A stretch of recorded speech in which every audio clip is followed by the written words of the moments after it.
WFMU. The best show. WFMU. The best show. WFMU. The best show. WFMU. The best show. WFMU. The best show. WFMU. The best show. WFMU. The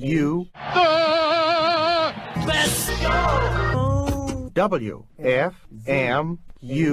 The best show. WFMU. The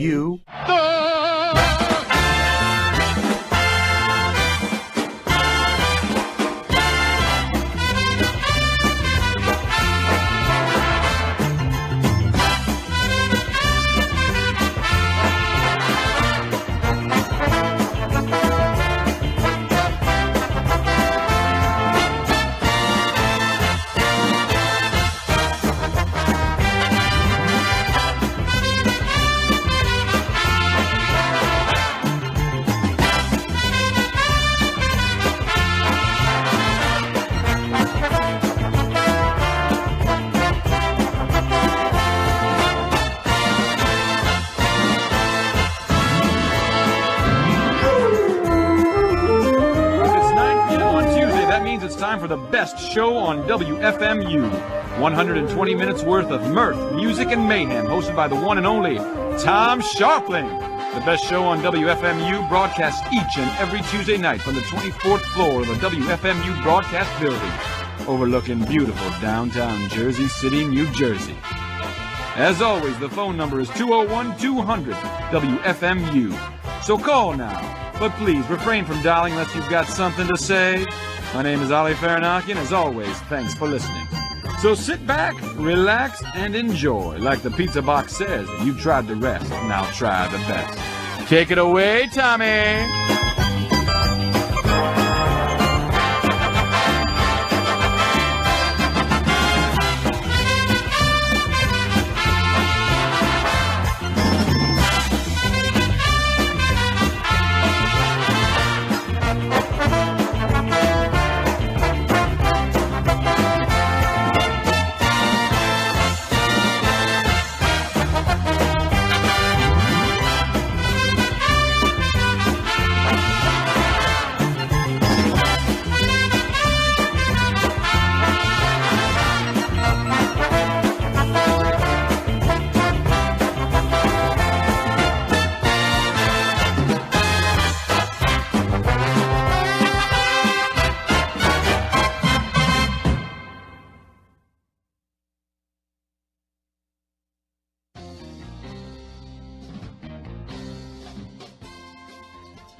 It's been nice knowing you. She's a star collector.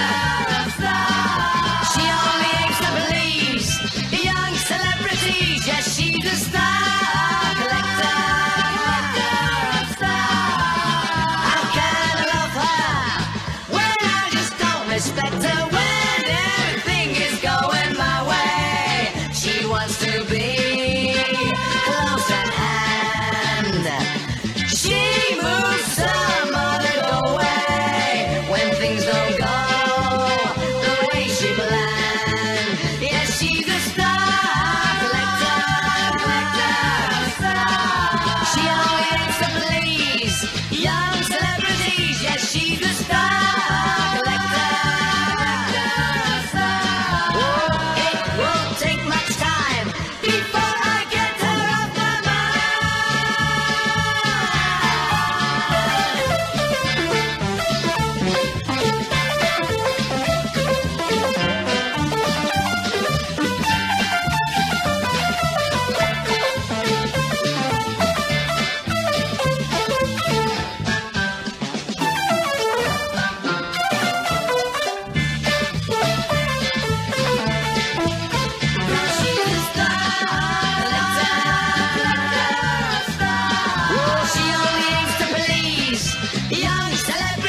All right. Yes. Hey, this is the best show on WFMU. My name is Tom Scharpling, here with you each and every Tuesday night from 9 until 11.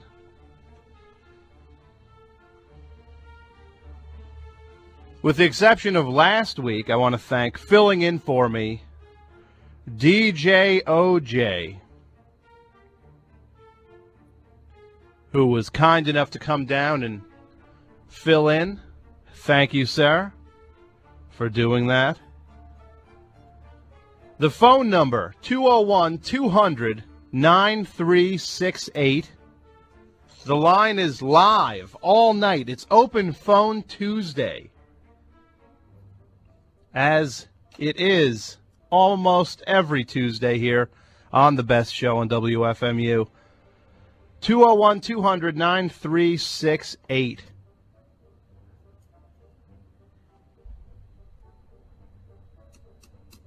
I had something to talk about, which I was planning on talking about last week, but I was taken ill last week. So now, I still think it's as timely as it would have been last week, actually. It's the XFL. You know, this program was probably one of the only shows anywhere to do an XFL super spectacular tribute show, which we did earlier in the season. Now, the XFL, for anybody who doesn't know, is the Extreme Football League, which was launched by the WWF head honcho / pornographer Vince McMahon in an attempt to create a new football league, which would not be as namby-pamby as the NFL is. And who doesn't think that the NFL is completely soft? I mean, who wasn't complaining about that? I can understand where the guy thought he saw an opening in the marketplace, but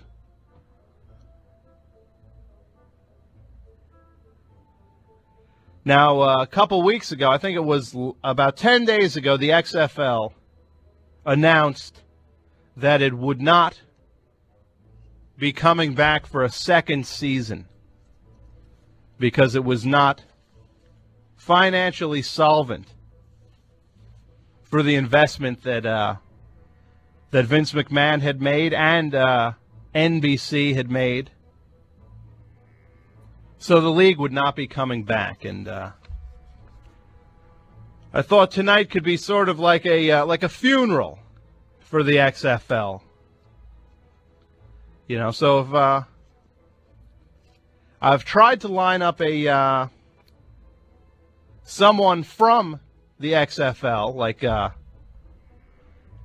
Commissioner of Competition Dick Butkus. He was not able to call in tonight. I did, however, receive a possible lead that we could get a player to call, the guy who was actually the QB for our own New York, New Jersey hitmen, Charles Polari, might be calling in later in the program. But I'd like to hear from anybody out there with your thoughts. Now that it's gone, all the speculation is over. Will it take over the NFL? Will it be a new breed of football? And by the way, I hate football, I should say. For the record, I think football is maybe the most boring sport. It's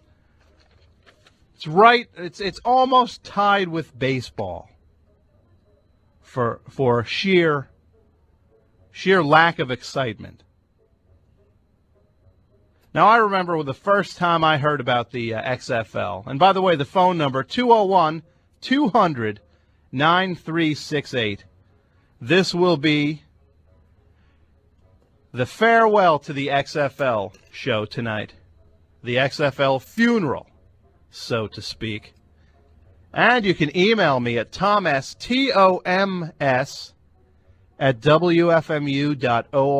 I'm staring at the computer screen right now, so your emails will be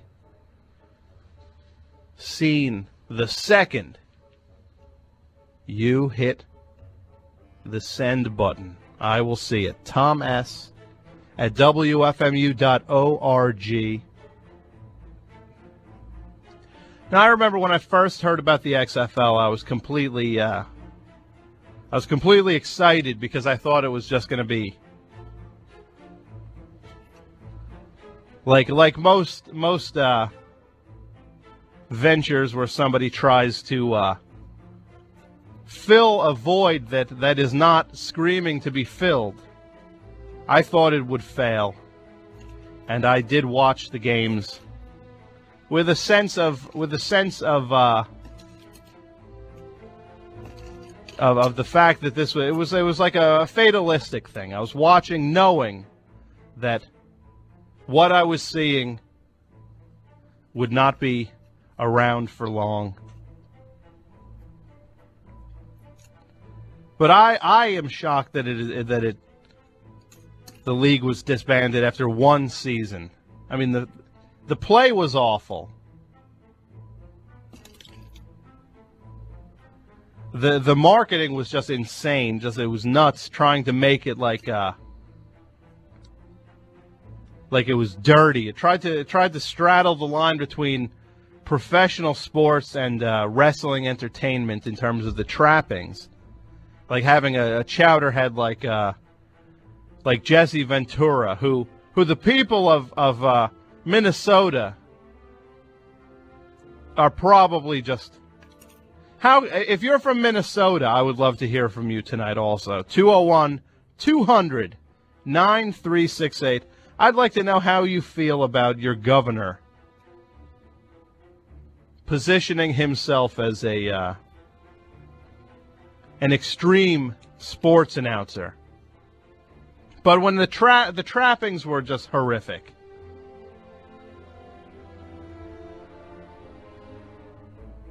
And it had the stink of failure all over it. But I am shocked that it was 1 year and out for the XFL. I thought there would have been a second season, a chance for the Hitmen to possibly redeem themselves in the face of adversity. Come back against teams like the LA Extreme and the San Francisco Demons and the Birmingham. What was it? The Thunderbolts and the Memphis Maniacs, the Las Vegas Outlaws.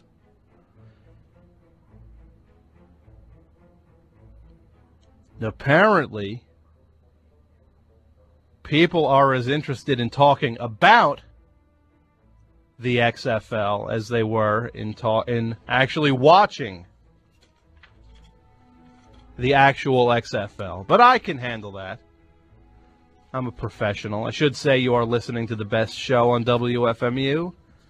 Tom Scharpling, the host, here until 11. It was something I was going to read from the paper here. If what would be called a B topic. All right, phone. WFMU, you're on the air. Hi, yeah, I didn't get a chance to watch the XFL because I'm really not interested in football, but I was kind of hoping that it would be something like, do you remember that video game Smash TV? Vaguely. What was it like? Or like The Running Man. I thought it would be something truly extreme and dangerous.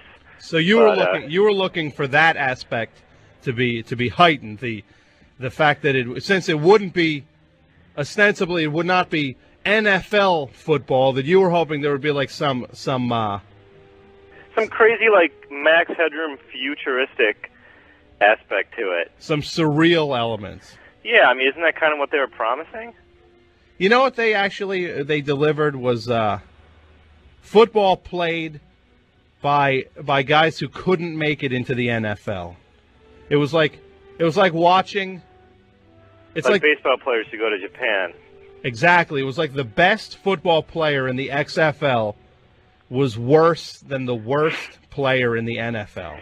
So is that why they didn't have to follow all those complicated rules, because maybe they didn't know the rules? They didn't have to follow all the. Well, the thing is that when you watched it, and I hate football. I think I do too. It really is just such a. But when you watched it, the games got so bogged down in actual rules. For some reason, there was a ref blowing a whistle every every You're other. talking the NFL. No, the XFL. Okay. You'd think it was going to be this freestyling, wild hockey. game. Not even like hockey. You thought it was just going to be like everyone for themselves out there, but it wasn't. Everyone has their own goal. But it wasn't. It was actually just as monotonous as regular football. You know. Did you grow up with football? Did your father watch football? Not really. No. Yeah. I always felt guilty because my dad was really into the Green Bay Packers. Uh-huh. And that was actually the only way I was able to not do my homework on Sundays. I would pretend to sit and watch the Packers with my dad. But it never stuck, and I always felt kind of guilty about that. Well, did any other sport stick for you? No. Were you just more interested in other things like music? Yeah, just getting into trouble kind of stuff. Spying on my neighbors. What's the worst thing you ever saw your neighbors do? Oh my God, I didn't see that bad of stuff. But the worst or the best thing I ever saw in my life was right before I went to college. I was grounded.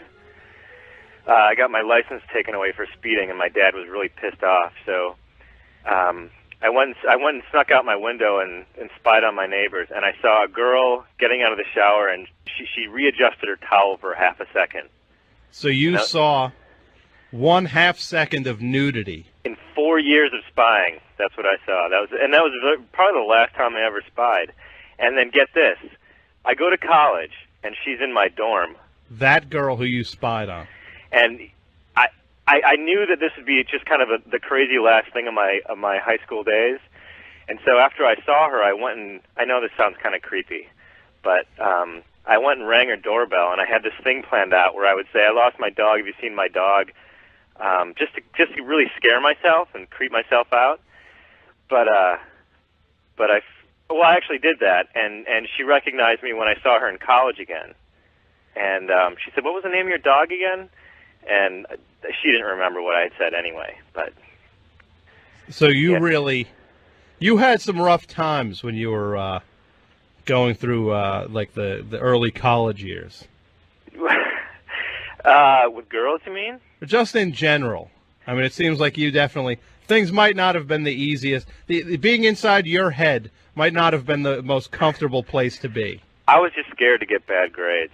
I was scared my parents would pull me out of college. But what were you doing trying to freak yourself out by ringing her doorbell with that? Just make your heart pound really hard. Just like, you shouldn't be doing this. You're too old to be doing this. I was 18 years old. You could get caught and get in big trouble. And I was actually planning on asking if I could come in for a glass of water, but I got too scared and I forgot to do that. Now, what did you think you were going to score with her or something? No, I had no intention of even talking to her for more than 10 minutes. I kind of wanted to have a story to tell. And you know what? What? You do. You just told it. I did. I told it to a lot of people just and now. You just told it to, you know how many people just heard this story? 4? 4? Come on. 100,000? No, you didn't let me finish. Thank you. Okay, well, you finished. 400,000 million heard it. So everyone on Earth knows your story right now. I have you to thank for it. Well, thank you for calling. Yeah, I appreciate it. Thanks for having a great show. Oh, thanks. All right, Bye-bye. you have a good night. All right. Bye.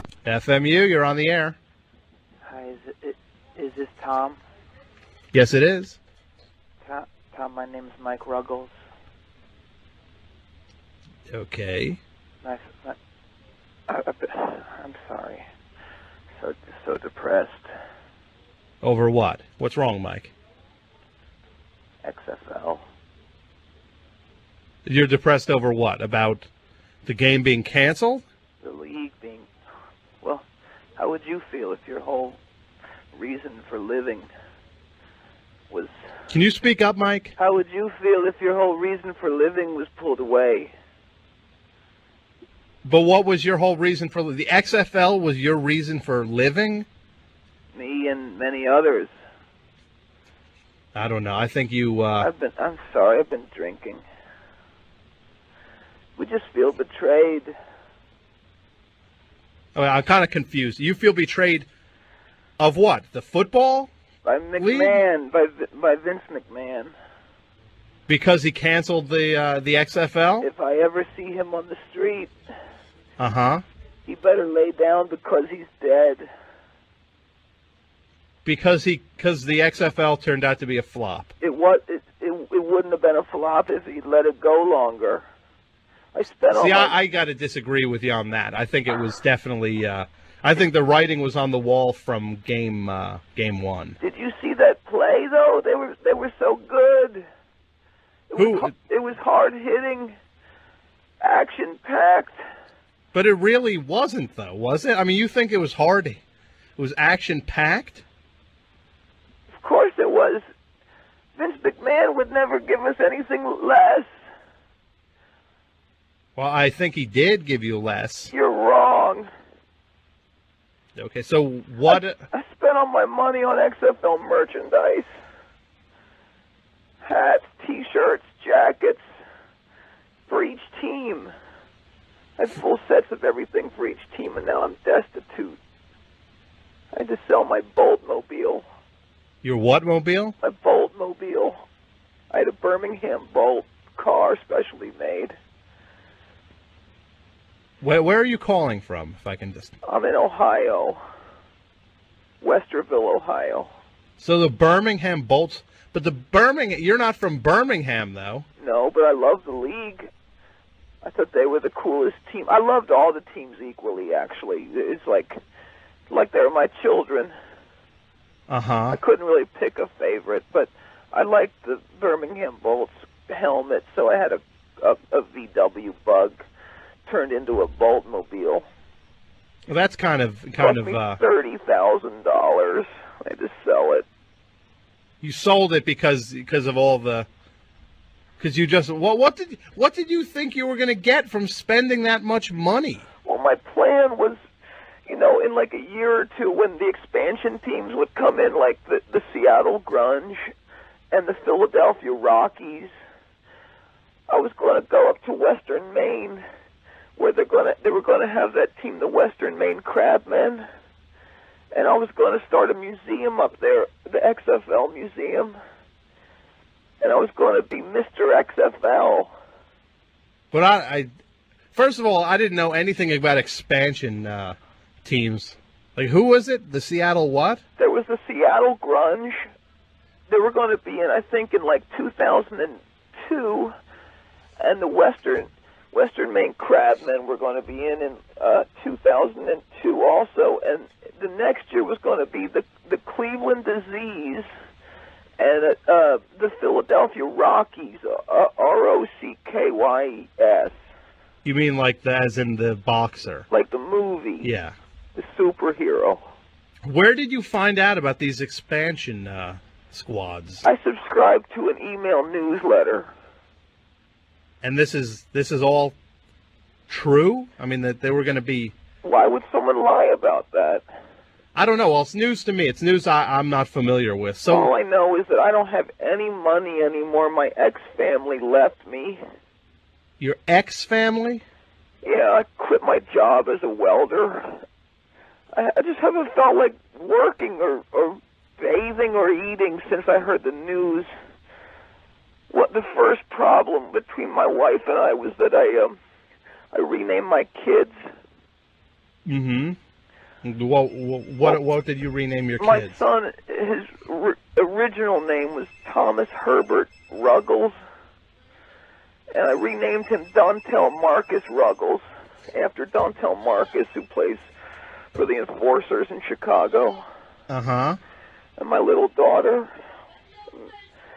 miss her, Stacy Ann Ruggles, I renamed her Michael Foxworth Ruggles after Memphis Maniacs running back Mike Foxworth. I had to fight my wife really hard to get those names changed. Hold on a second, caller. There's some...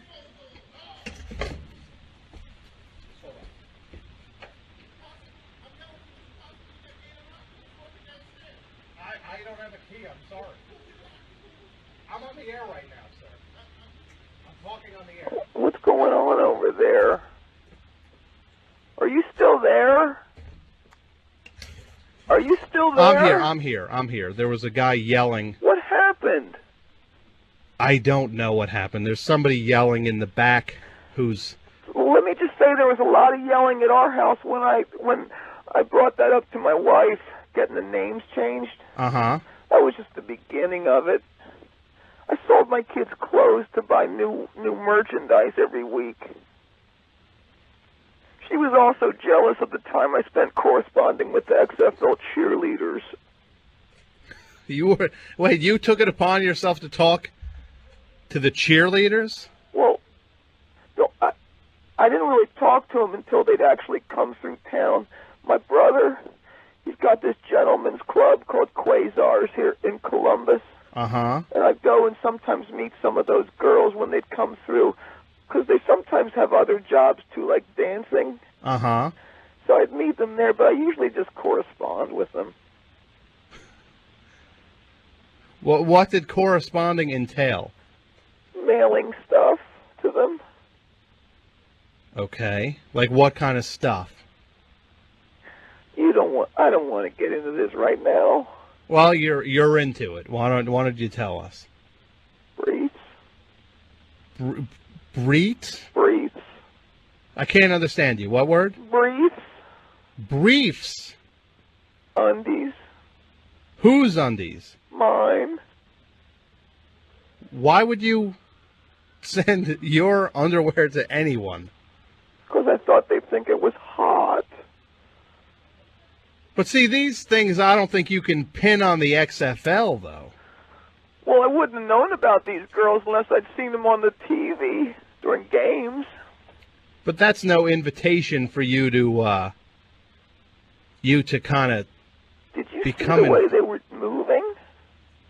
Uh-huh. I saw a lot of the games, and the cheerleaders they kind of looked, yeah, like an open invitation. See, but that's you reading into it. I don't think it's an open invitation for... I could have sworn I heard one cheerleader for the Memphis Maniacs mouth my name to the camera.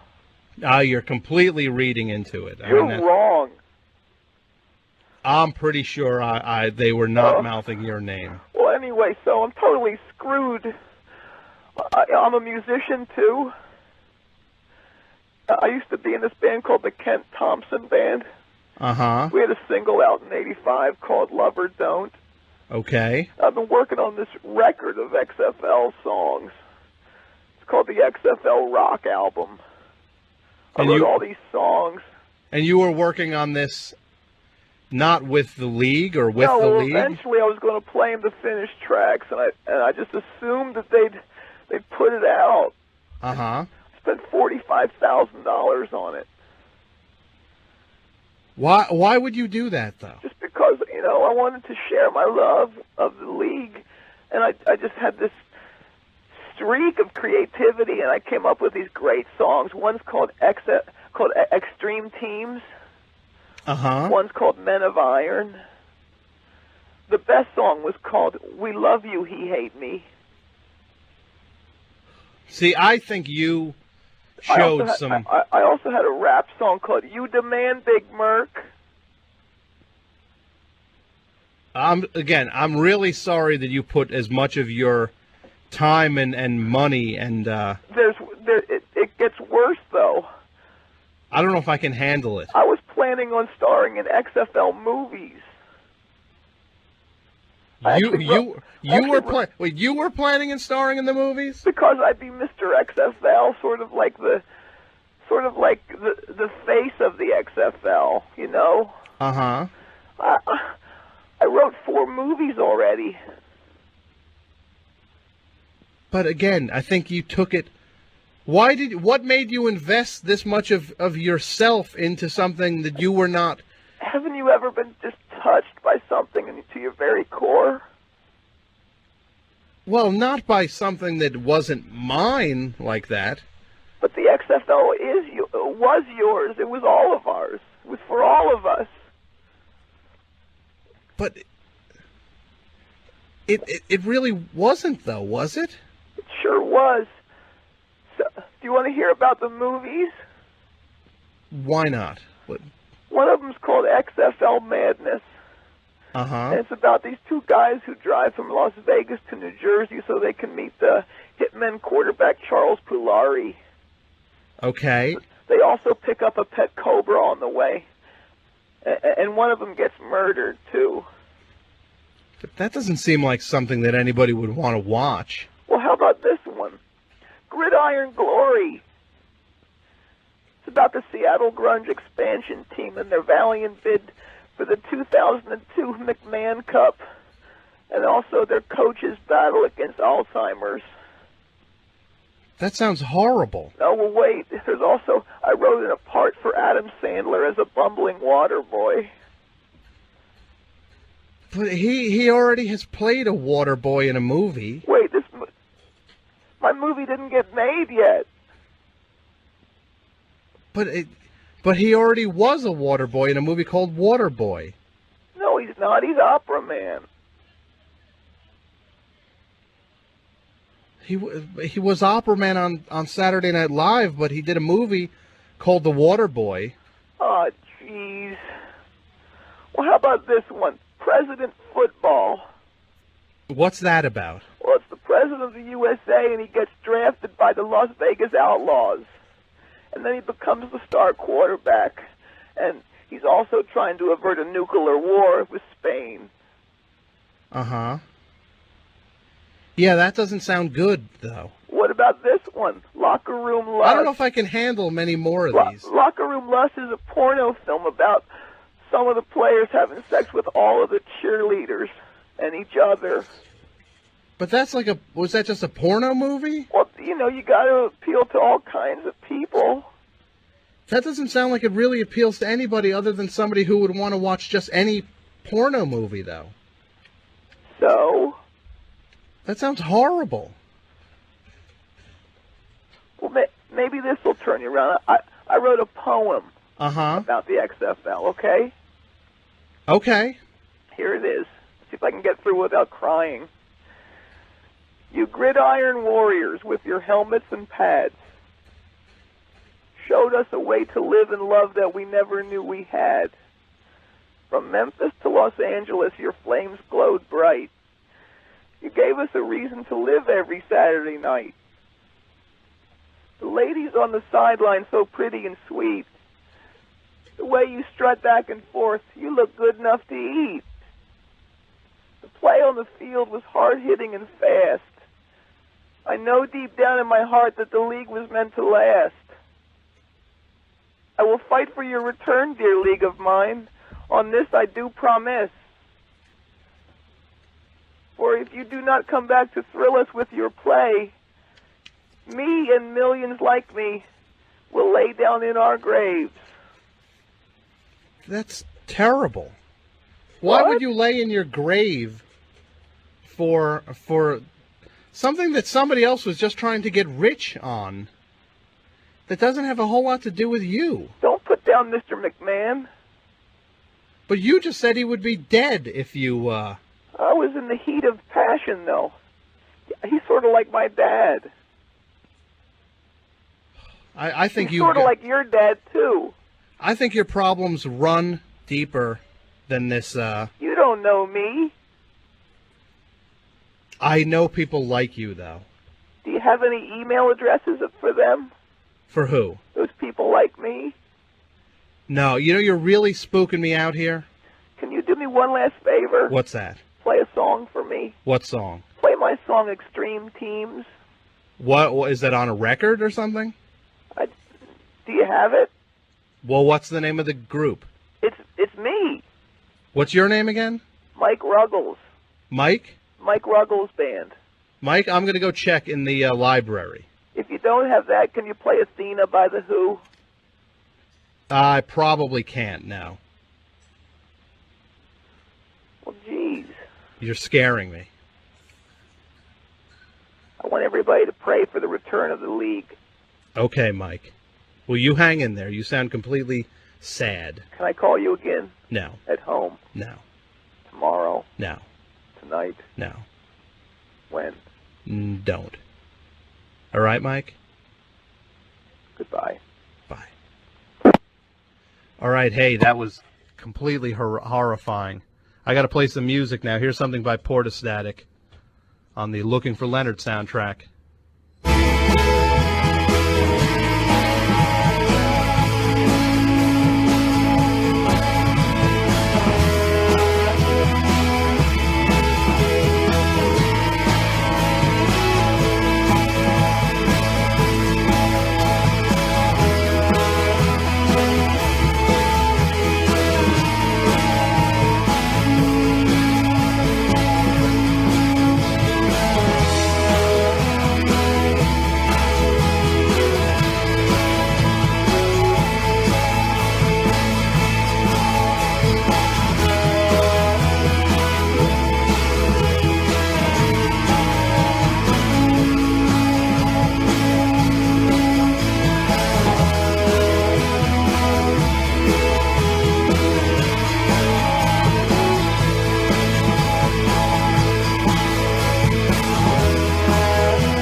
Hello? Yes, you are listening to WFMU East Orange, WXHD Mount Hope, worldwide on the World Wide Web at WFMU.org. We just heard from the Hives.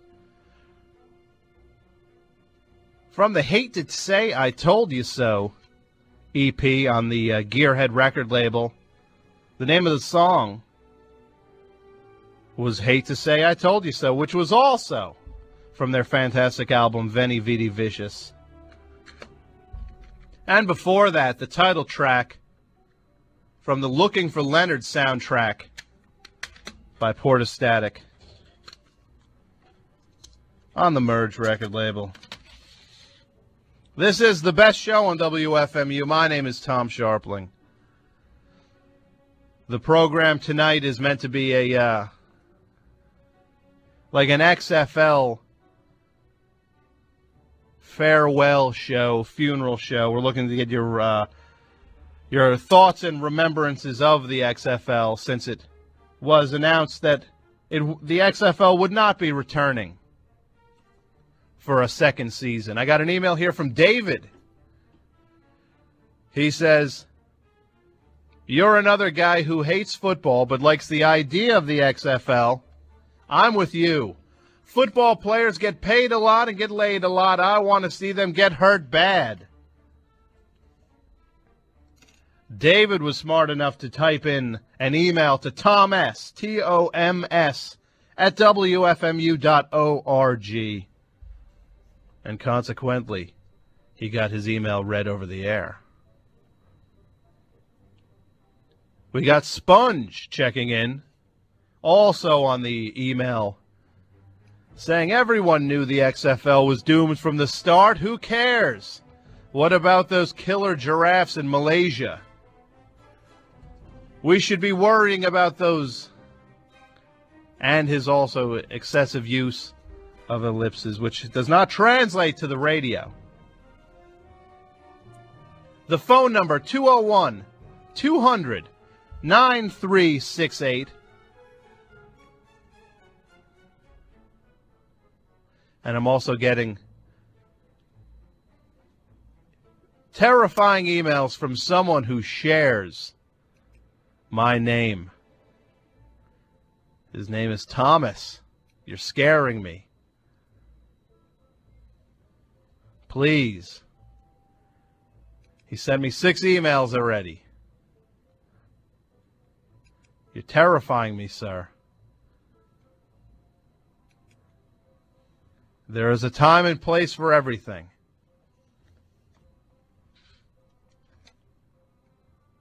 And this is the time and the place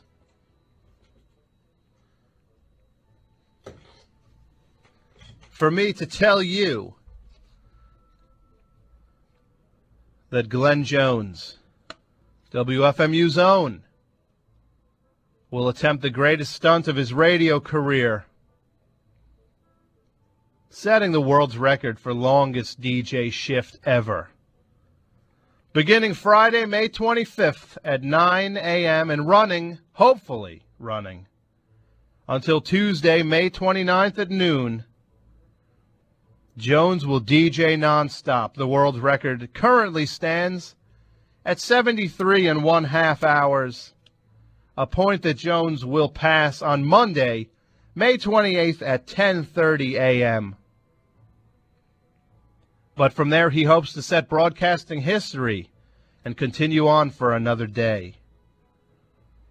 All programming during these 4 hours will be suspended to allow for this historic event. So that means what? No Stork Club? Come on, Jones. I know you want to set the record, but I need my Chinese water gongs.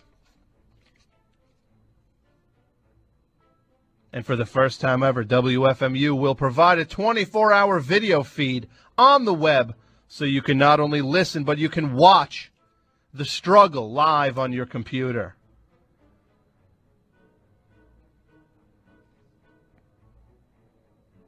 We are also looking for people to help out. So if you can provide food and sustenance for Jones and his crew, or medical attention for that matter, please contact volunteer wrestler, not wrestler, wrestler, Scott at volunteer@wfmu.org, or call him at 201-521-1416, extension 228. For more information, you can crash into our website at wfmu.org. And be sure to tune in from May 25th to May 29th to hear Jones set the world's record. Exciting stuff. Something else that's exciting. Also on Friday, May 25th, WFMU's own Terry T will be spinning all your fave punk, psych, glam, new and no wave, and post whatever live and in person at the Artland Bar in Williamsburg, Brooklyn. That's the Artland Bar at 609 Grand Street in Williamsburg, between Lorimer and Leonard.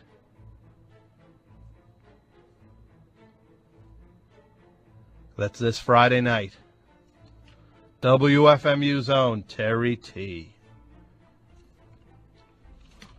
Also, one other thing to make note of, I've been meaning to tell you about this. The Cosmic Cowboy. How's he do that? Let me see if I can do the Cosmic Cowboy thing. The Cosmic Cowboy. How's that? Hey, I'm the Cosmic Cowboy now. Huh?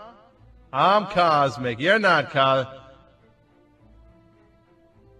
Anyway, the Cosmic Cowboy will be setting his own world record for the most rockin' show.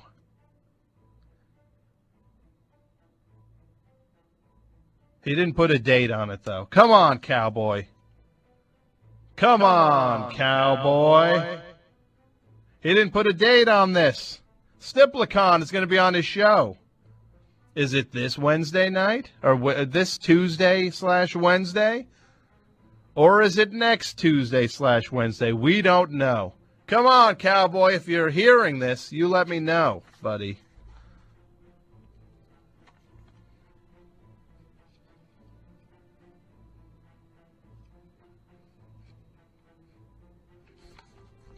And that's about everything that's going on around here.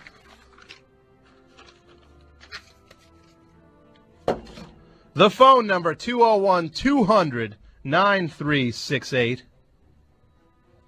Or email me at toms@wfmu.org. I've got yesterday's daily news here, and there was something interesting in this that I wanted to read to everybody. Where was it?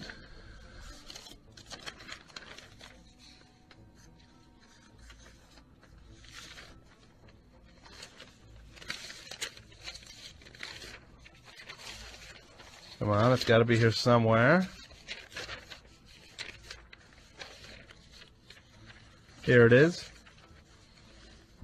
In the 7 days column, apparently, former U.S. President Bill Clinton has the hots for Jennifer Lopez.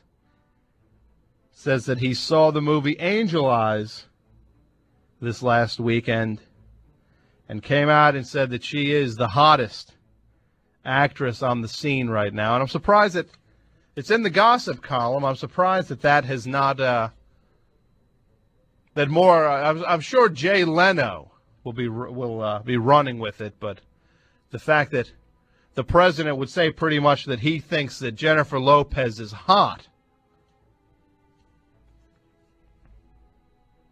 is, I thought that was a little strange. And there was actually something interesting in the sports section 2 of yesterday's daily news, which the good thing about WFMU is that there's always newspapers laying around to read from. Oh, here's a letter I wanted to read. This is from a man named Bobby in Newfoundland, New Jersey. The Daily News puts it on the front page when the XFL folds and uses an entire page to praise the league's demise. Yet all season the news barely paid attention to the games. From the start, the print and electronic media were in cahoots with the NFL to bury the XFL. The only fan-friendly professional organization is now gone, and I can only hope that this and other papers will suffer a similar fate. Harsh words there, Bobby. FMU, you're on the air. How you doing, Tom? I'm doing all right. I agree with you. I thought it'd last at least maybe one more year, but if you think about it, McMahon's timing was awful. I mean, he started it right after football was over, so people were already tired of football. Basketball, hockey are in full swing. Baseball is around the corner, and The Sopranos are on at night. And what are you going to watch, XFL or The Sopranos on Sunday night? I don't know. I mean, come on. There should have been some sort of overlap, perhaps. McMahon's got money, but he's not very bright. I mean, his father gave him that money. It's not like he made an industry. I mean, he inherited it. That is true. He is third generation, I believe. Can I tell you another thing? Someone told me an interesting theory. Did you ever see the movie The Producers? The play, The Producers? Well, it was a movie originally. They're making a movie of it, yes. And there's a play of it now. There's a play called The Producers. Right. That they're making a movie of that play, right? No, that's already been out. But you know the basic premise. Wait, what's been out? The Producers. The play, The Producers. The movie was out in the 60s. No, the play is out now. But you know the basic premise. Of the play? Yes. They raise more money than they actually need. Why would you say it's a movie, though? Well, it's been a movie. No, it's been a play that will probably be a movie. You think? I don't know. I think you're wrong, bud. Anyway. Wrong with what? I mean, it's a play. Oh, yeah, we know that, and it's a big hit. Absolutely. But Mel And Brooks, usually when something's a big hit, they go and adapt it to a movie. that could very well be. But why would you say it's a movie that became a play when it's a play? Because I saw it on an airplane. The play? Yes. You saw the whole play on an airplane? Yes. No, see, now you're just being silly. No, but listen, the idea of it is that Okay. they con people, okay? He raised more money than they needed, and he pocketed it. So maybe McMahon, he claims he lost $35 million. Maybe he raised $70 million, and then he either broke even or maybe he raised $100 million and pocketed the rest. So you think that he pulled some sort of con here? Yes, because he's in that industry of sleight of hand. Wrestling is illusion. So you think that that people who invested were marks? Oh, totally. So to speak. And he was hoping it would bomb in 1 year, so now people are just going to brush it under the rug, not talk about it, which is what he wants. You understand where I'm coming from? Hold on, the phones are going crazy here. I have no idea why. I have every line lit. All right, I'll let you go. But thanks a lot. I All appreciate right. you calling. All right. Good night. What's up? Why does everybody want to get a hold of me now? WFMU, you're on the air. Hey, how's it going, Tom? Going all right. Hey, could you turn that radio down? I'll shut it off, man. There you go. Hello? Hey, Hey, I shut it off, man. There's Great. no more radio. thanks a lot. Wow, did that guy have cat food in his head or what, man? That was kind of strange. He was just, he wanted to hear himself on the radio. Who, that last guy? Yeah, that was kind of interesting, man. He was scaring me. I wanted to build one of them battle bots just because of him. Because of that Send it guy? over to him. Send it to his house. Really? So anyway, yeah, he was frustrating. He didn't know what he was saying. So what's going on with you tonight? Not much, man. I just want to know, can you guys play some tunes, man? Sure, you want to hear some tunes? What tunes you want to hear? Something interesting, something that'll stir the mind a bit. All right. Why, are you smoking? You doing a little bit of the smoky tonight? Keep rolling, dog. Goodbye. Yeah, like we. How high are you? How high are you? Mazel Just tell tov, me man. how high you are. Honestly. David, bro, big time. You're high, right? 24/7, like a coon dog. Peace, money. All right.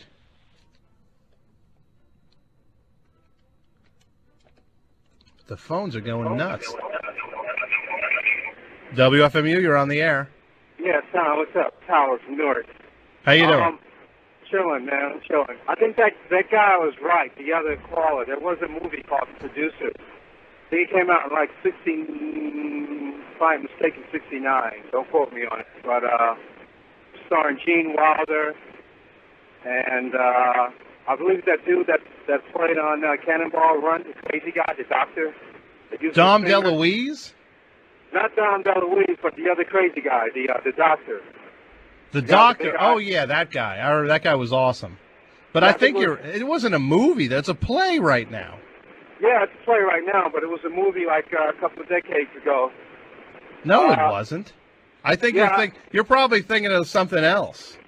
No, it's the producers. And because I stole a videotape from my girlfriend, she was an actor. Well, I called it from her because she begged me to watch it. She said, "Oh, this is such a good movie," and I never watched it. I watched like 20 minutes of it and fell asleep. But I know movies though, and that's really not a movie I've ever heard of. I really think you're mistaking it for something else. Like, are you sure it's not like Bye Bye Birdie or something like that? I'm almost sure it's The Producers, starring Gene Wilder. And is it about like some guy intentionally makes a bad play to sink his play? I'm losing you. Like Your phone's going nuts. I'm sorry. I can barely. Your phone's cracking up. Yeah. All right. Well, let me get off 'cause you have I'm a good on cell phone. Okay. Good night. Thanks for calling, though. All right. Take it easy. Okay. Bye. The phones are going nuts. Why do people keep calling? FMU, you're on the air. Yeah, what's up? Those guys are right, man. The Producers is a movie starring Gene Wilder and Zero Mostel. Came out in the 60s. The play's a take on the movie. Hold on. I'm going to go to search it on the internet right now. You're going to lose this bet, man. Hold on. Definitely a play. Let's see. What's a good search? I know a good search engine for this. Go to AMG. AMG. It's all music. Actually, go to allmusic.com. Okay, I'm going to it right now. Click on the movie section. Okay, I'm at it right now. All right. All right, now what do I enter in the name here? Yep. Put in The Producers. Stars Gene Wilder and Zero Mostel. Came out in the mid-60s. Hold on. Hold on. Let me see. It's coming. It doesn't find anything called The Producers. Well, go to I IMDb think you're wrong, buddy. Dude, I've seen the movie several times. And you are thinking of another movie. Nope. It's called The Producers. It's on cable all the time. It's always on the Encore channel. You're sure about this? I am positive. How come nothing just came up? I just went to IMDb. Go to IMDb. I just did. Nothing came up called The Producers. I don't know what to tell you, man. I swear. Well, dude, I don't know, man. I swear to God, it's a real movie. It was made in the 60s. It's not coming up at IMDb. Maybe there's a conspiracy afoot. Maybe there's no such movie. Now, how could I and everyone else that's cramming your phones be wrong? Because have people ever made mistakes? Well, but not everyone simultaneously when you make a mistake. I don't think it's me. But I appreciate you calling, buddy. All right, man. But you have a good night. You too. All right, bye. FMU, you're on the air. Yeah, I think they're talking about an old Mel Brooks movie called The Directors or something. I think they're all fried worse than me. Probably. I mean, it's got to be something else. I think it's that Mel Brooks movie because that had all those weirdos in it, and it was called The Directors, not The Producers. The Directors. Something like that, and they had that big wheel of film, the big reel of film they were running around with. Let me check the directors at and there was Dom DeLuise, there was Mel Brooks, a whole bunch of them were all running around. Now the directors...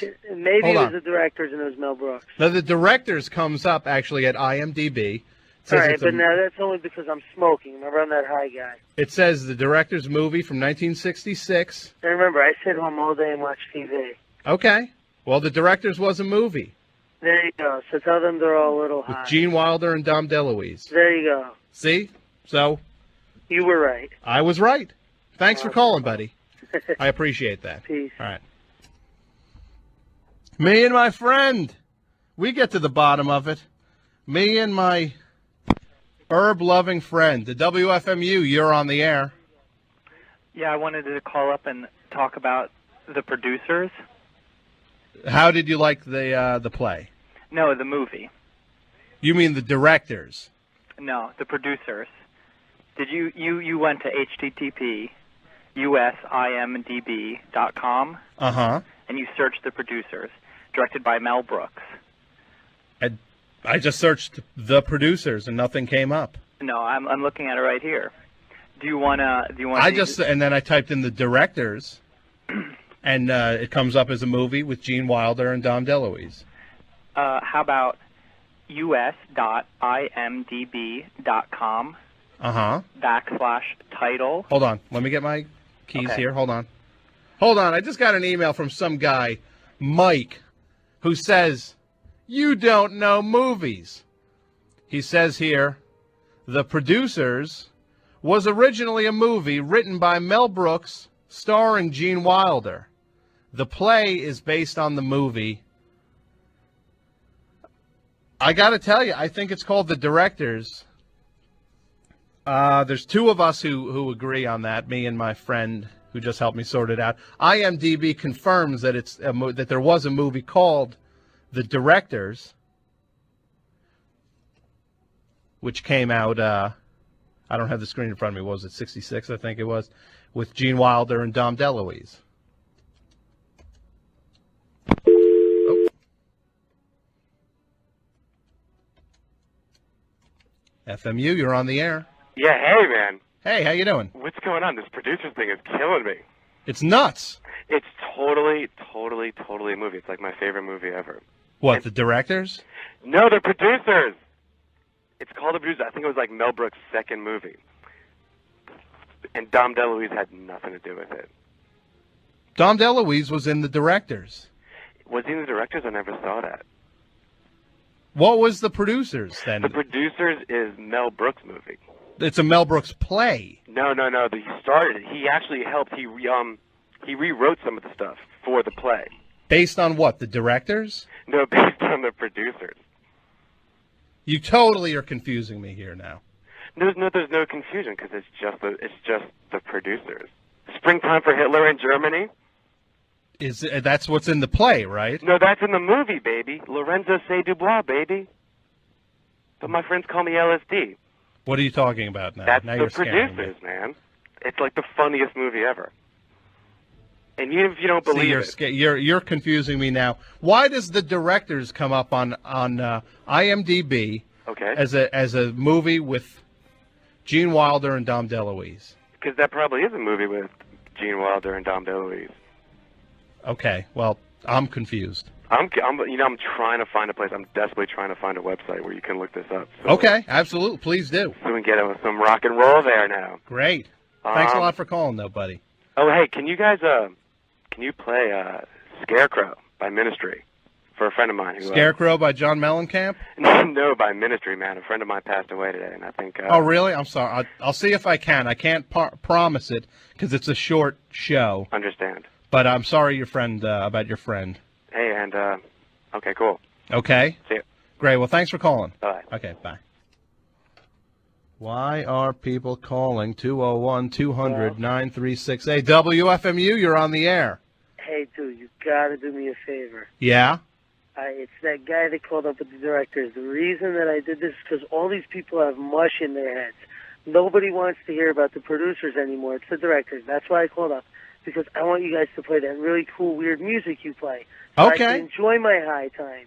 Stop talking about the directors. Tell these people they're all right, and we're wrong. Even though we found it on the Internet, we're wrong. They're all right, and we're both idiots. No. We're right. I know. We're right. Play the music. We're right, my pot-smoking friend. We're right, my pot-smoking friend. Let's go battle box. Listen, let's build a WFMU. Let me just ask you something. Let me ask you something. Yes. What's your favorite channel to watch when you do the old Jesus, God's you got Green Sci-Fi and Discovery. I'd say Sci-Fi. Cartoon Network? No, Sci-Fi. Sci-Fi and Discovery. Or Discovery, but I would say more so Sci-Fi because they got, like, John Edwards now. He talks to the dead. They've got Babylon 5, which is an underwater sea expedition. kind of like outer space but underwater. But you know it's what? Amazing. You know Then what? the Sentinel. People are gonna say it's a question of character. That you No, are I'll tell you what, that though. you're No. that you're high all the time and that you're No, wrong. But you not know all what? the time. I'm going to bat for you, buddy. It's you and me not all the alone time. on Let this them one. know. The phones It's are going the nuts. middle of the night. I got to take another call here. FMU, you're on the air. Yeah, how you doing? I'm going to clear this whole thing up for you, and then you can go back to playing your music. Please do. Directors and producers, two completely different movies. Uh-huh. Both involve Mel Brooks. Producers starred Gene Wilder and a guy named Zero Mostel. The directors starred Gene Wilder and Dom DeLuise. But the producers, regardless of what the web says, definitely a movie from the 60s. They're But two completely different movies. The producers is the one about Springtime for Hitler. what is that? That's in the play now? It's in the what? It's Yeah, in the yeah, play. yeah, the So play- what? He took things from both movies and put them in this play? No. Directors is a completely different movie. It has nothing to do with Springtime for Hitler. The producers is the one that the play is a take on. It's not completely like the movie, but it's fairly closely based on the movie. I'm totally confused now. So Mel Brooks wrote and directed a movie called The Directors Yes. with Gene Wilder and Dom DeLuise. Right. And Totally then- different movies. Then Totally different movies. he went to Broadway and created no. a play called The Producers No, the producers... based on The Directors? No. The Producers is its own movie.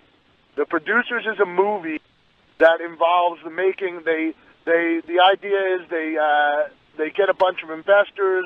They look to make the worst play ever that they think no one will love, Springtime for Hitler, and then it ends up doing really well. People love it. Anyway, listen. I It hope that sounds helps like a you. great play. I hope to see it, but the tickets are pretty hard to get. It's a good movie. You should see it. The Directors. I'll look for The it. Producers. I told you, I don't know if I'll ever be able to get tickets.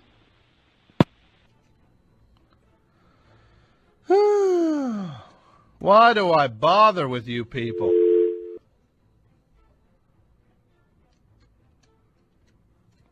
WFMU, you're on the air. Okay, now I'll talk calm. Now Oh, now you're high. I don't want to talk to you. Even though you're on my side, you're starting to... It's like Batman getting sick of Robin.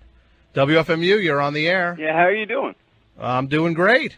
Don't tell me you're going to just keep chiming in about this play. No, I'm just going to keep chiming in and saying, the movie? The play? What? How you doing tonight, Tom? I'm doing great. So you're as confused as I am. Yeah, well, no, I see what's going on. Everybody else is confused. Like, I mean, you can play dumb for so long, and then it just brings out the dumbness in everybody else, and they're just going to keep calling in and being like, man. Well, can you get it me? Was it was a movie. All right. Don't No, you understand? stop. And you're like, what, the play? And they're going to keep calling in. I'm in charge now. Shh. Shh. Shh. Stop laughing. Okay. Shh. Shh. Are you going to explain this to me? I Once don't and think for it all. needs an... I think you know what's going on, and I think it's hilarious. I wish I could get to the bottom. I mean, I have a hot record here ready to play by the Pagans. Oh, okay. Well, And if these phones would stop ringing, I could play it. Yeah, people, please stop calling up. It's Thank not gonna change anything. That guy who's like all toasted, Uh-huh. he might want to hear some Nurse with Wound. He probably never heard them before, but it would mess with his cranium. I won't do that to him. Okay. Even though I'm on the outs with Robin, Batman would never do that to Robin. All right, thanks for Yeah, calling. good night. All right. All right. The final call. FMU. Oh, okay, that's good enough. Oh, I've had it.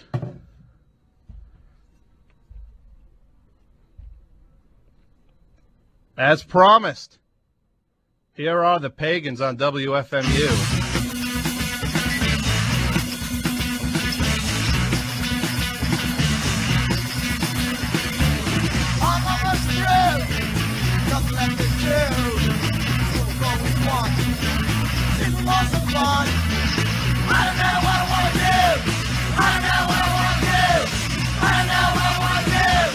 I know what I want to do.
but I just couldn't get enough.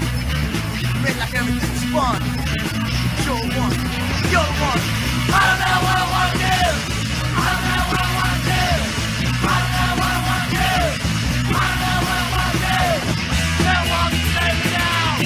Don't matter anyhow. I don't know what's on my mind. Everything's fine. No one can help me now. Don't matter anyhow. I don't know what's on my mind. And I really don't know what's on my mind. No one can help me now. Don't matter anyhow. I don't know what's on my mind. And I really don't know what's on. No one can save me now. Don't matter anyhow.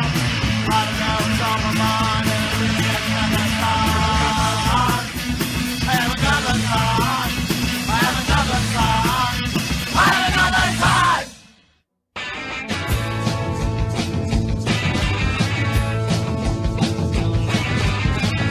You just can't trust a thing you say.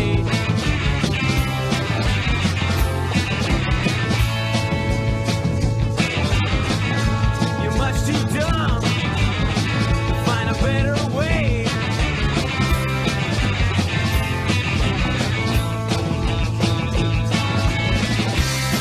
There's nothing real, nothing real.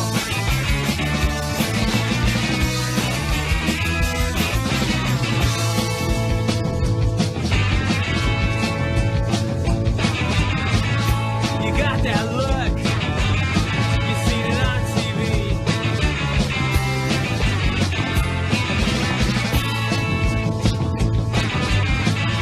It's just a fake personality.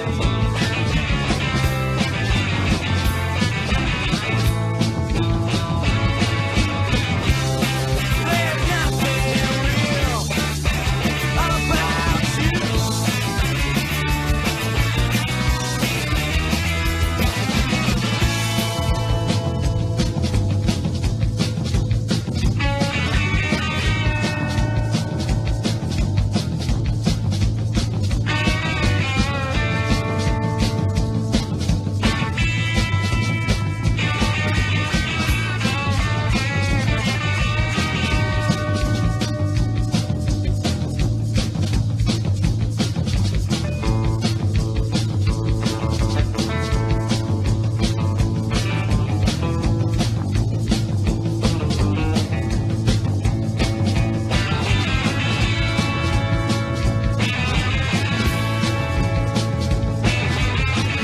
I've seen that walk some other place.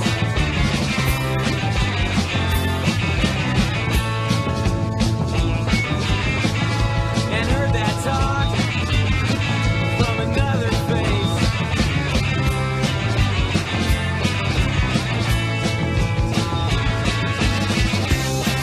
There's nothing real, nothing real about you, about you, about you, yeah, about you, about you.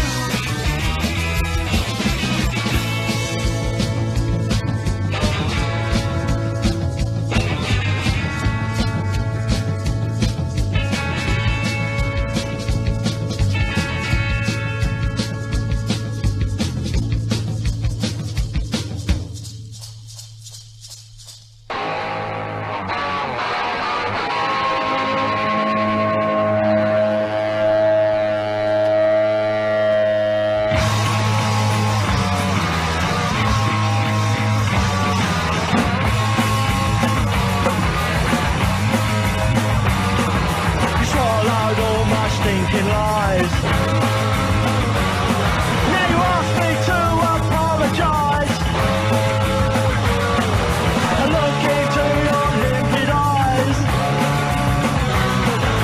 Now you're gonna cut me down to size. Ridicule all I see. Deconstruct this anomaly. I'm an archive from 1959. Started school in 1965.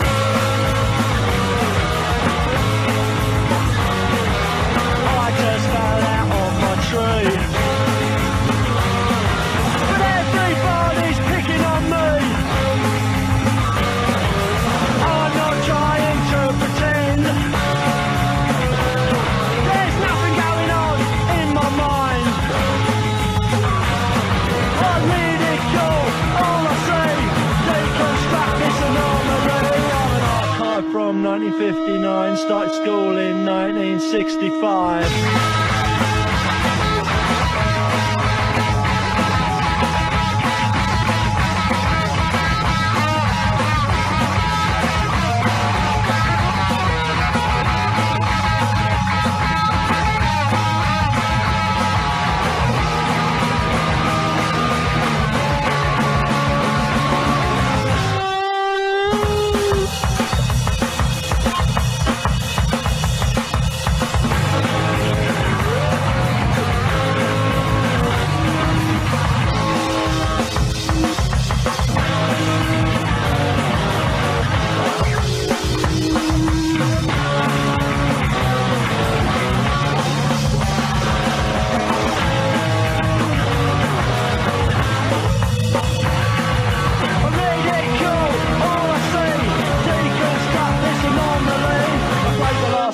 My stupid tricks, left school in 1976.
All right. Hey, this is the best show on WFMU. Here each and every Tuesday night from 9 until 11. We just heard some hot rockin' music. Oh, hot rockin'. That's That's not Hot Rockin' Ronnie. This is actual hot rockin' music by Dan Melchior and his band, Dan Melchior's Broke Review. Melchior, I think it is, actually. The song Bad for My Soul on a 7-inch on the In the Red record label. Before that, Billy Childish and his new hot group, Wild Billy Childish and the Friends of the Buff Medway. We heard the song Archive from 1959, and it's a 7-inch on the Smart Guy record label. Before that, from their self-titled album, The Fallouts, on the Super Electro label, we heard About You. Good stuff from them. And starting us off, the one and only Pagans from a new collection called, oh, I can't say the word. It begins with the letter S. Street is the name of the record. And Haven't Got the Time, the cut that we heard from it. And finally, it seems I have gotten to the bottom of this this whole producers, directors controversy. I've been getting swamped with emails. Let's see. I have an email. Somebody called me a dumbass. Some guy, Jason. I won't even read your email because you called me a name. Some guy, David, writing in, he says, you're wrong. And you know what, David? I'm sorry to tell you, but you're wrong, because when you say that you're wrong, it's not Y-O-U-R, it's Y-O-U apostrophe R-E. So you're wrong grammatically. I will not discuss the content of your email. And WFMU's own Hova checking in, explaining to us, thank you, Hova, by the way. He says the play, The Producers, is based on a 1960s Mel Brooks film called The Gaffers, starring Gene Wilder and a young Jack Nicholson. See, that just makes this more confusing now. I thought it was based on the directors. Or, God. Oh. And then some other guy, Gary, checking in, he says he will watch the directors. So watch the directors and then see the play, The Producers, and let me know if the director's movie is based on The Producers. And another person here, Charlie, checking in, saying that I am right. He says The Directors was a movie from 1968. Mel Brooks directed it, and it starred Gene Wilder and Dom DeLuise. And he says it is about a con and a scam having to do with a Broadway show. So, and he also says in his, okay, he's got a lot of, the directors received 2 Oscar nominations. One went to Gene Wilder. The other one went to Dom DeLuise. Okay. He also says that they are remaking The Producers into a movie, which will be starring Nicolas Cage. So I guess again I was right in the end.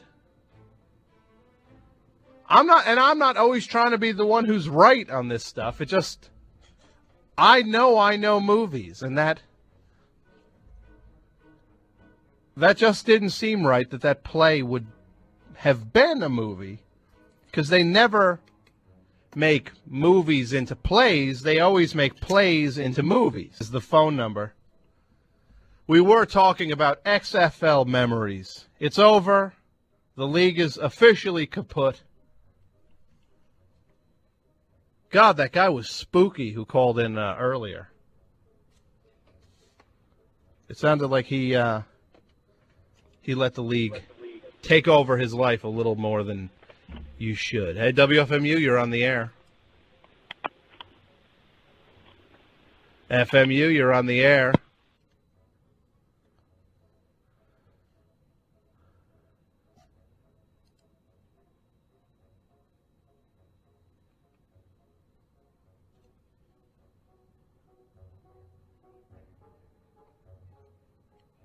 But my memory of the XFL,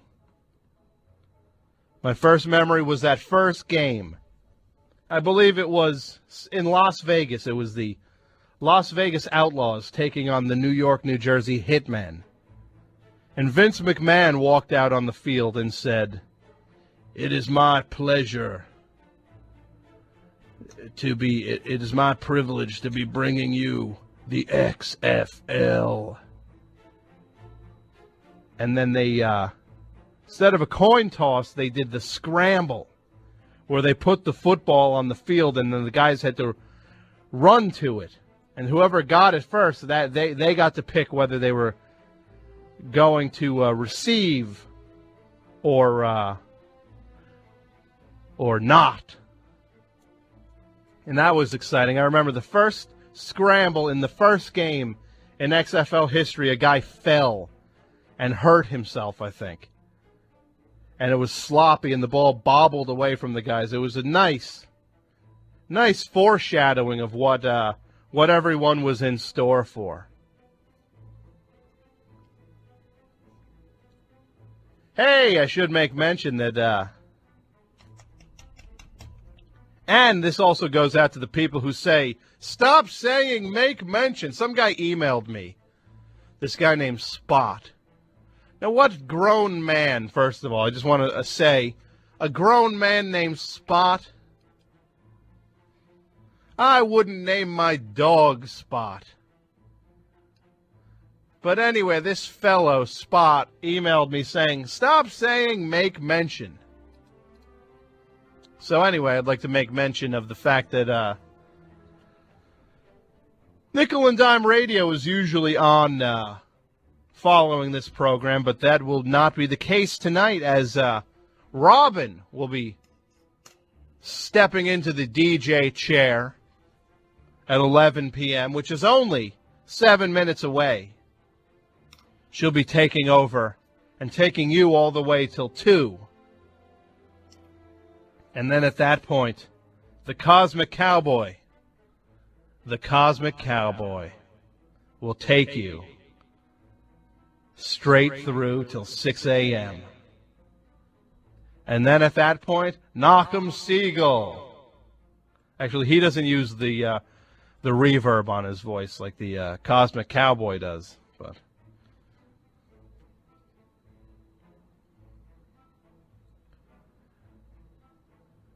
201-200-9368 is the phone number. Your XFL memories we were talking about.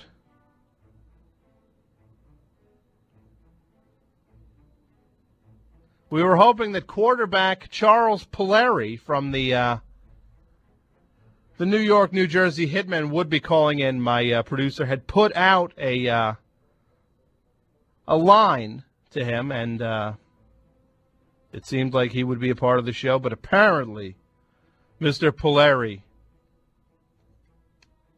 shan't be calling in unless he does in the next 6 minutes.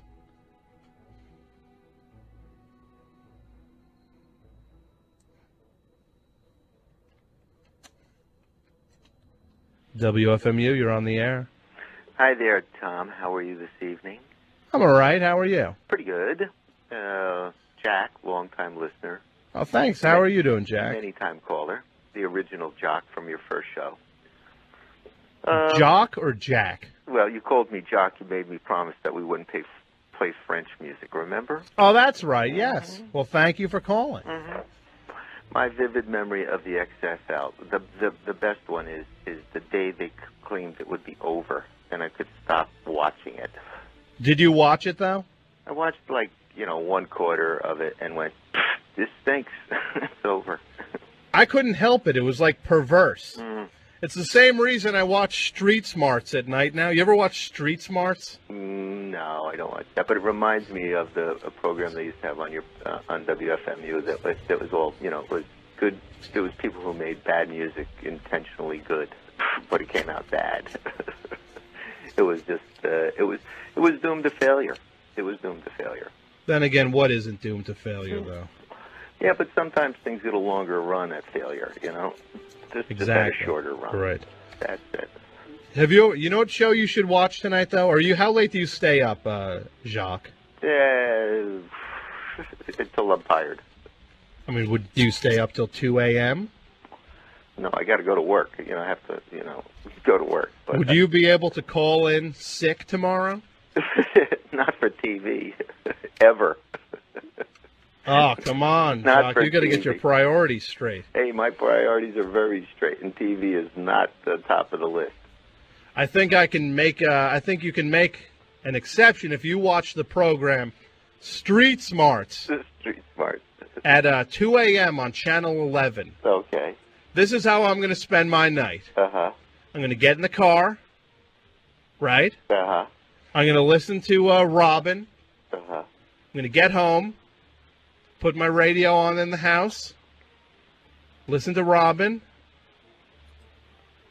At 1:35, unfortunately for you, Robin, I will be shutting the radio off so that I can watch SCTV on Channel 4.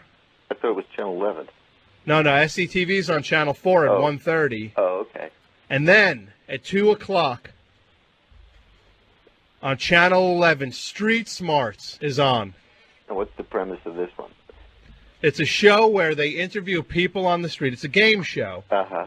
But the two contestants in the studio are presented with these three people pre-recorded on videotape, three morons. Oh, and they have to guess their answers? They have to guess whether they got it right or wrong. That's like a Howard Stern bit gone. No, this is Street Smarts, my friend. It's no different than having the stupid Playboy bunnies answer a question or somebody on the street and having the people on their program guess it. You know what, another though? Premise, though. It stinks when he does it. It sounds like that's why it's on at 2 a.m. But you know what? You know what? That's why it's on at 2 a.m. It's Street Smarts, damn it. Yes, and it's a sad commentary. It's a great show. I guarantee. This is what I want you to do. Will it be on Friday night? What's your boss's phone number? I want to call him now. Forget it. And tell him ain't gonna ever happen. Jacques will not be coming into work. Just give me the phone. I will take you off the air for 1 second. Just give me the phone number. You won't even get it. Forget it. You Come on, give me the phone Not even number. 1 second. Give me the phone number, I won't Jacques. give you a thing. Come on. No way. I'm not gonna. Don't jump out on me. Friday night, if it's on at 2 a.m. and I get home late, I'll turn it on. How's that? Is that fair enough? I will make that deal with you. Okay, that's fair enough. And then we can do that. I'll call you in. I'll call in next week. But give me your boss's number now anyway. No way. I'm going to need to talk to him about your performance, your on-the-job performance. What do you do for a living, Jacques? I do software support now. Really? Yeah, after 26 years in another profession. What was the old profession? Pharmaceutical business. Really? Did you ever... were you a pharmacist, or were you working at a... No, I worked in a local pharmaceutical company. Merck? No. Upjohn? No. Who? Mother Roche. Mother Roche? Mother Roche. And what were you making? Nothing. I was in, research, So what kind of research did you work on? Well, the drugs. I was at the trial end of it. So you were one of the people who they would pay you $350 to stay a weekend? No way. And then they would put some ointment on your back and see if it burned all the skin off. Right. Yeah. That was you. That was me. Yeah. I can see how you had to leave that field, and I can also see how I've got to leave this phone call because it's time to say goodnight. Thanks, Jacques. Hey, good night. I'll talk to you next week about Street Smart. Street Smarts. You got it. Thanks. I recommend to everybody out there. I rarely use this radio show as a bully pulpit, but I am making an exception tonight for two things. One, to stay tuned to Robin and her program, which will be on immediately following this one. Secondly, listen to Street Smarts tonight. I watch Street Smarts at 2 a.m. on Channel 11 all week. You got to watch it all week, and we will talk about it next week. Street Smarts. It is quite possibly the best program on television. Do I just hit this turntable one? Are you ready to go? Mm-hmm. Well, thank you, everybody, for listening.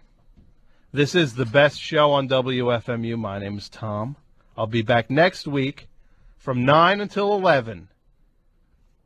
Nickel and Dime Radio will not be heard this week. But something, dare I say, even better, Robin is filling in. So this is WFMU East Orange, WXHD Mount Hope, worldwide on the World Wide Web at WFMU.org. Stay tuned for Robin.